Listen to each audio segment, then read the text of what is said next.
Notre invité ce matin, Marine Le Pen, bonjour. Bonjour. Merci d'être avec nous. Vous êtes peu exprimé depuis dimanche soir. Vous êtes là ce matin sur RMC BFM TV. On va regarder l'actualité nationale et nous parlerons d'Europe ensuite. L'UMP, est-ce que vous frottez les mains ce matin ?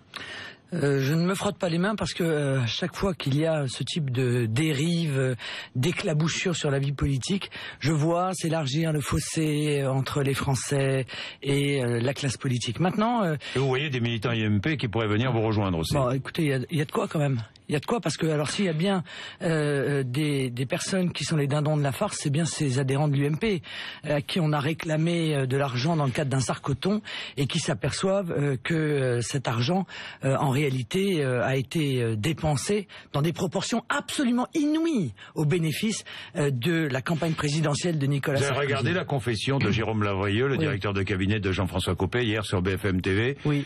Quelle réaction ? Pas de la compassion en tout cas, ça c'est sûr. Parce que moi je ne marche pas dans ce type de choses. C'est pas que j'ai pas de cœur, hein. C'est que je crois que tout ça est un vaste cinéma. Vous savez, j'ai été avocat pendant longtemps et on retrouve toujours les mêmes réflexes chez les délinquants. Un délinquant, Lavrieux ? Non, moi je veux pas me mettre à la place de la justice, mais je remarque que c'est toujours les mêmes réflexes, que ce soit des petits délinquants ou que ce soit des grands. C'est c'est pas vrai. Et puis quand on démontre que c'est vrai, 2, c'est pas moi. Et quand on démontre que c'est eux, 3, c'est pas grave. C'est-à-dire tout le monde le fait. C'est assez, ça manque d'imagination comme défense. C'est exactement ce qu'a fait Monsieur Lavrieux. La réalité de cette affaire, c'est que Nicolas Sarkozy a dépensé le double du plafond légal de dépenses de la campagne présidentielle. Ça veut dire, si les faits sont avérés, qu'il a triché. Ça veut dire que la régularité de l'élection est mise en cause. Ça veut dire que la légitimité du résultat du premier tour est mise en cause. C'est scandaleux. Vous imaginez une triche à une échelle industrielle, car 23 millions d'euros de dépenses supplémentaires, que personne ne vienne me dire que ni le patron de l'UMP n'était au courant, ni le candidat n'était au courant. Vous les mettez en cause ce matin. Mais écoutez, ils étaient au courant pour vous. C'est juste impossible. Et je vous dis cela avec la double casquette de présidente d'un mouvement politique et de candidate à l'élection présidentielle. Donc, ils étaient au courant, vous les mettez en cause ce matin. Vous voulez dire quoi ? Écoutez, vous voulez dire que vous remettez en cause le résultat de l'élection présidentielle de 2012 ? Mais ce résultat... La légitimité de cette élection ? Mais Monsieur Bourdin, de fait, elle est remise en cause. À partir du moment où on n'a pas respecté les règles du jeu, à partir du moment où un candidat s'est autorisé à dépenser en trichant, en faisant prendre en charge par le mouvement politique la moitié de ses dépenses, ça montrait les dépenses de Nicolas Sarkozy à 40 millions d'euros. Oui, mais que 40 millions d'euros. Moi, j'ai fait une campagne présidentielle à 9 millions d'euros. Oui. Vous imaginez ? Mais il y a des limites, de toute façon, fixées par la loi. Voilà. Marine Le Pen. Et il a doublé ses limites. Vous remettez en cause cette élection présidentielle. Vous la remettez en cause, mais vous n'irez pas plus loin. Comment faire ? Que faire ? Mais rien. Ne rien faire. Constater qu'il y a que... Remise en cause morale.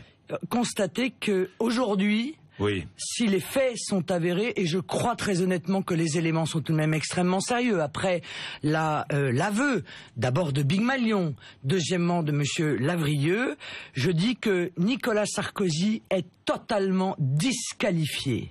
Voilà. Déclaration de Brice Hortefeux, l'un des plus proches, sinon le plus proche de Nicolas Sarkozy. Il assure que l'ex-chef de l'État est très mécontent de voir son nom associé à la curieuse actualité autour de Big Malion. Voilà la déclaration. Ça vous fait rire, hein. Mais je sais même plus comment réagir face à une déclaration telle que celle-là. Enfin, écoutez, des gens arrivent et avouent que le candidat Nicolas Sarkozy a triché avec les règles de fonctionnement de notre démocratie, s'est accordé une campagne présidentielle qui a coûté le double de celle de son adversaire socialiste et le quadruple du plafond remboursable. Et ce, en violation totale de toutes les règles de financement, et on vient nous expliquer qu'il est très bien content que son nom soit associé, mais il est le centre de cette affaire. Il est le pilier de cette affaire. C'est sur ses ordres. Il ne peut pas en être autrement que ces dérives financières ont été organisées. Bien, oublions l'UMP, passons à François Hollande qui était hier soir à la télévision. Vous n'avez pas réagi derrière. Remarquez, vous étiez ce matin sur RMC BFM TV. La réforme territoriale, il a répété qu'il allait l'engager rapidement. Réduction du nombre de régions, suppression des conseils généraux. Vous êtes favorable à cette réforme? D'abord, permettez-moi de vous dire ce que je pense de cette allocution, qui était stratosphérique. Je veux dire, stratosphérique. C'est-à-dire? Voilà, un président de la République qui prend la parole pour ne strictement rien dire. Pour dire que, d'abord pour insulter un quart des électeurs de dimanche, ce qui est tout de même assez étonnant, en les traitant d'extrême droite. Un quart des votants, oui. Un quart des votants, ce qui est tout de même relativement étonnant. Moi, je trouve ça scandaleux, mais je pense que beaucoup de Français trouveront également, même s'ils ne sont pas électeurs d'ailleurs du Front National, et qui termine son allocution en expliquant qu'il ne changera pas un iota de la politique qu'il mène et qu'il ne va pas dévier en fonction des circonstances. Mais le vote du peuple souverain n'est pas une circonstance, c'est le fondement de notre démocratie, de démos, le peuple. Quand le peuple parle, on l'écoute.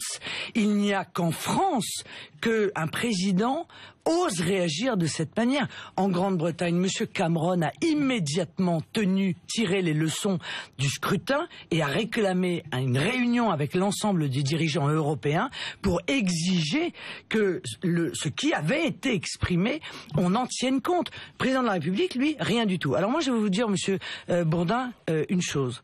Moi, je réclame clairement au président de la République. D'abord, la dissolution de l'Assemblée, vous le savez, parce que l'Assemblée nationale n'est plus du tout représentative du peuple français. Deuxièmement, je lui demande 3 actes pour tenir compte du vote qui a été exprimé dimanche. Premièrement, je lui demande de stopper le traité transatlantique.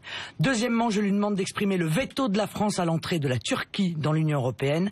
Troisièmement, je lui demande la nationalisation d'Alstom, donc contre les règles de l'Union européenne, pour sauver cette entreprise stratégique française. Voilà, ça ce serait 3 moyens pour François Hollande d'admettre que il a perdu lourdement les élections de dimanche. Il a fait moins de 15%. C'était une élection européenne et non pas une élection nationale. Ce sont 3 sujets tout à fait européens. Il y a des institutions, oui, les 3 sujets, mais sur la dissolution. Pourquoi une dissolution là? Mais comment peut-on continuer à diriger? Il y a des institutions que vous respectez, Marine Le Pen, avec un Parlement qui a été élu pour 5 ans. Mais enfin, avec un Parlement qui a été élu, avec un mode de scrutin dont tout le monde sait qu'il a été magouillé entre l'UMP et le PS pour conserver le pouvoir à des gens qui représentent aujourd'hui tous ensemble 35%. Mais c'est inouï. C'est inouï. Bon, donc il faut aujourd'hui remettre en cause, à mon sens, remettre le pouvoir entre les mains du peuple. Et donc, le seul moyen de faire parler le peuple, c'est de dissoudre l'Assemblée nationale et de mettre en place la proportionnelle. Parce que, encore une fois, 25% des Français sont représentés. 25% des 43% de votants. Oui, d'accord. Et 15% des 43%. Ça fait combien, ça, 25% des 43%? Attendez, M. Bourdin, vous voulez aller jusque-là? Oui. Alors vous devriez demander la démission du président de la République. Mais pourquoi? Parce que quand on fait 15% de 43% des votants alors qu'on est président de la République, on n'a plus aucune légitimité. Ça s'appelle... Il n'a plus aucune légitimité à votre...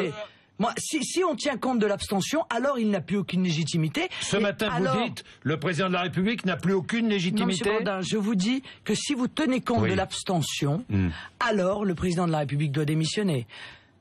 Parce qu'il fait, encore une fois, Est-ce qu'il est encore légitime à vos yeux? 43% de 15%. Est-ce qu'il est légitime à vos yeux? Ah ben, je pense que les Français ont répondu dimanche, non? Que il est légitime, il est président de la République. Ce sont les institutions. Vous ne demandez pas sa démission. Vous ne demandez pas sa démission. J'attire l'attention de ceux qui essayent d'user de cet argument de l'abstention, qui au passage d'ailleurs a baissé, car pour la première fois depuis 20 ans, l'abstention a baissé aux élections européennes. Ça veut dire quoi? Ça veut dire que le Front National est le parti qui ramène les électeurs aux urnes. C'était vrai aux municipales, c'est vrai aux européennes. Et ce sera vrai demain aux législatives si le président met en place la proportionnelle, c'est-à-dire si chaque Français a le sentiment que sa voix compte et qu'il est représenté dans une assemblée qui redeviendrait à ce moment-là nationale. La France, regardons bien.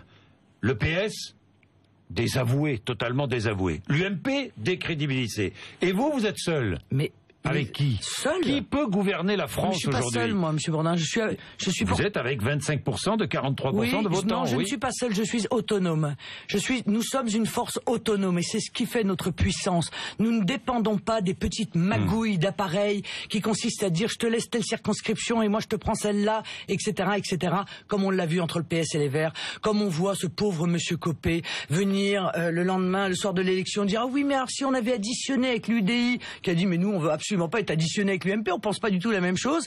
À ce moment-là, on serait arrivé en tête. C'est dérisoire. Moi, je suis une force autonome. C'est ma fierté et je défends le peuple et c'est le peuple qui me porte et c'est lui, c'est avec lui, pour lui que je veux que nous gouvernions demain.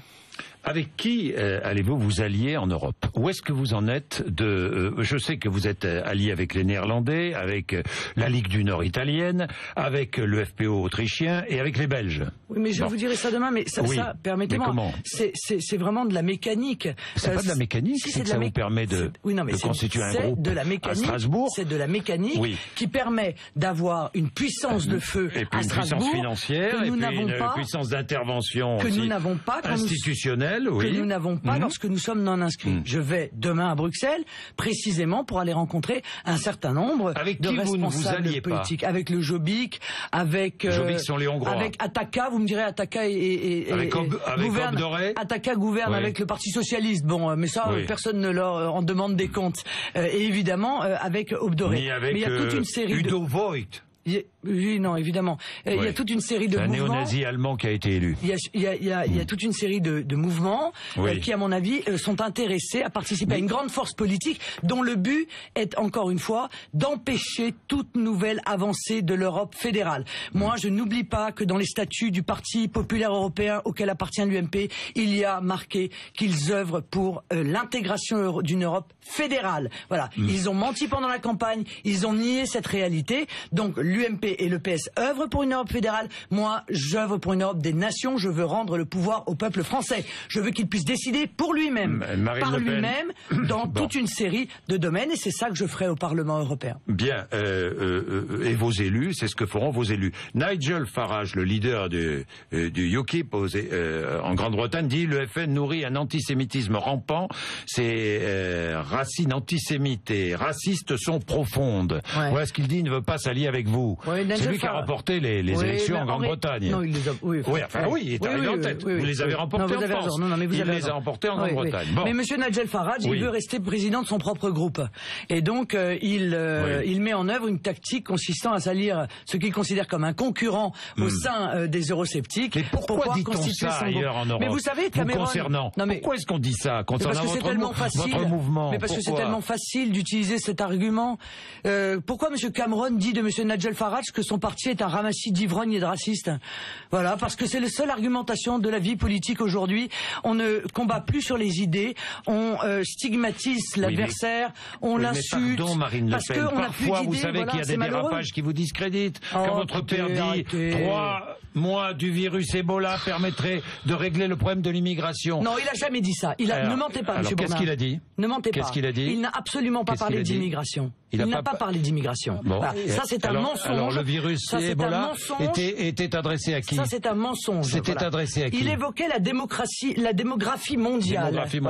Il évoquait la démographie mondiale et il exprimait pas... de résoudre le problème de la démographie mondiale. Non, Monsieur Bourdin. Il n'a pas exprimé un souhait. Il a exprimé une très vive inquiétude que nous partageons tous, figurez-vous, lorsque l'on est face à un risque de contamination aussi massif que celle-là. Mais on peut tout faire dire à quelqu'un à partir du moment... Tout faire dire. Mais on peut assumer quand on dit. Parce que figurez-vous que le journaliste qui a fait cette dépêche a totalement dénaturé ses propos. Bon, alors, je me souviens du 13 mars 2013. Bon, le 13 mars 2013, vous n'étiez pas à Strasbourg. Vote sur l'Europe, tiens, à propos des aides européennes aux agriculteurs français. Il s'agissait de quoi? De plafonner ces aides à 200 000 € par exploitation. Et curieusement, Jean-Marie Le Pen et Bruno Gollnisch ont voté contre ce plafonnement. Et pourquoi ça vous étonne? Ça m'étonne parce qu'ils ont privilégié les gros agriculteurs sur les plus petits. Oui, mais le problème, Monsieur Bourdin, voilà, c'est que nous ne menons pas dans la campagne agricole les petits contre les gros. Ça c'est l'argument. Vous défendez les plus faibles. Non, moi je défends les agriculteurs français. Oui. Moi, je défends les agriculteurs français, qu'ils soient petits ou qu'ils soient gros. On limite les aides, alors. On limite les aides aux gros agriculteurs. Les aides européennes.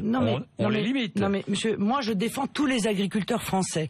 Ce texte-là, il visait en réalité à donner un avantage aux agriculteurs et notamment aux agriculteurs allemands. Donc, nous avons mesuré ce qui était utile pour défendre les agriculteurs français, car c'est notre seule grille de lecture.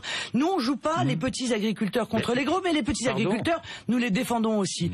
Le plafonnement aurait entraîné, en réalité, que un certain nombre de pays autres que la France auraient été avantagés. Donc nous voulons avantager la France. Nous défendons la France partout, en toutes circonstances, quel que soit le sujet. Bon, travailleurs détachés, pourquoi vous êtes-vous abstenu sur la dernière circulaire? Je me suis abstenu parce qu'en réalité c'était un texte qui ne changeait absolument rien à la directive détachement des travailleurs qui existe et qui est déjà mise en œuvre, mais qui apportait une toute petite amélioration. Voilà, pour les travailleurs. Donc c'est une toute petite amélioration d'un mauvais texte. Dans ces conditions-là, je peux pas voter pour parce que ça voudrait dire que quelque part je suis d'accord avec la directive détachement. Je pouvais pas voter contre parce qu'on m'aurait dit à juste titre, voyez, vous ne cherchez pas à améliorer le texte dans l'intérêt des travailleurs, donc je me suis abstenu. Vous savez, nous sommes des gens responsables et raisonnables. Nous sommes surtout des politiques. Nous ne faisons pas n'importe quoi, contrairement à ce que disent nos adversaires. Nous sommes tout à fait cohérents dans nos votes, tout à fait cohérents dans notre système de pensée. C'est bien d'ailleurs ce qui fait notre force, Monsieur Bourdin. Car pourquoi les Français nous ont mis en tête dimanche dernier? Pourquoi ils nous ont mis en tête dans 71 départements français? Pourquoi? Parce que nous sommes lucides, parce que nous sommes courageux, parce que nous sommes cohérents, parce que pendant cette campagne où les attaques personnelles ont été la seule ligne de l'UMP et du PS, nous avons parlé des vrais sujets, de la concurrence déloyale, de l'immigration, des problèmes d'insécurité. Nous avons parlé du dumping social. Nous avons évoqué et mis sur la table tous les grands sujets qui touchent la vie quotidienne des Français. Eh bien, nous en avons été récompensés et nous continuerons à le faire. Et la vie quotidienne des Français, c'est quoi? C'est le pouvoir d'achat. On le sait, évidemment. C'est les Français qui n'arrivent pas à boucler leur fin de mois. Oui, parce que c'est à ceux-là que vous êtes adressé. Oui, mais parce qu'il y a 8 millions de chômeurs. Oui. Parce qu'il y a 8 millions de chômeurs, parce qu'il y a 9 millions de pauvres, parce que ceux qui nous dirigent depuis... Mais vous leur offrez quoi? Vous leur offrez quoi à ces Français? Je leur offre le changement radical de la politique économique. Radical, voilà. Je leur offre de mettre en place les protections que la nation doit à ses citoyens et qui ont été supprimées par l'UMP et le PS dans le cadre d'une sorte d'utopie supranationale qui en réalité était, pensait-il, un peu de pouvoir supplémentaire pour l'oligarchie au détriment précisément du pouvoir qui doit revenir au peuple.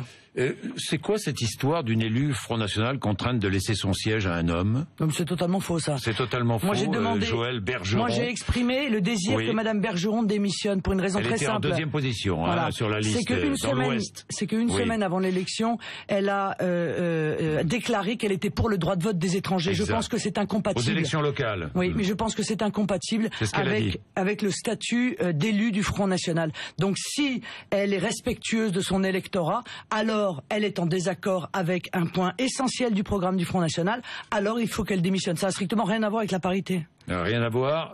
Cela a été décidé avant les élections, dit-elle. Moi, je ne pensais pas qu'ils le mettraient en pratique. Je suis choqué. Leur philosophie n'est plus la mienne. Avant les élections et après qu'elle ait sorti ses propos. Qu'elle m'a imputé en plus de surcroît. Parce qu'elle a dit, oui, je crois que Marine Le Pen aussi, elle est d'accord. Oui. Bon, voilà. Non, c'est pas possible, ça. C'est pas possible. Là, pour le coup, on travaille avec les électeurs. Dites-moi, mais que vont faire vos députés européens là-bas? Ils vont se battre. Ils vont se battre, c'est-à-dire? Ils vont se battre. Ils vont, par exemple, s'opposer au traité transatlantique. Voilà, que le PS veut accélérer. Ils vont s'opposer à tout nouveau transfert de souveraineté du peuple vers l'Union européenne. Ils vont s'opposer à toute nouvelle politique d'austérité telles qu'elles sont réclamées en permanence par l'Union européenne dirigée par Madame Merkel. Ils vont défendre la France. Ils vont être d'ailleurs les seuls. Vous serez candidate en 2017. Ils vont être d'ailleurs les seuls défenseurs de la France. Vous serez candidate en 2017. Sauf si le mouvement décide de soutenir quelqu'un d'autre, mais a priori je le serai. Oui, pourquoi? Vous serez candidate en 2017. Vous pensez que vous serez élu en 2017? Je pense qu'il est possible que je sois élu, oui. Je pense que les Français, parce qu'il y a une immense prise de conscience aujourd'hui, il y a une aspiration à la liberté, une aspiration à retrouver la souveraineté et la démocratie, et je pense être la seule candidate qui porte ce projet dans l'ensemble de la classe politique française. Merci Marine Le Pen, 8h56, BFM TV, RMC. Merci.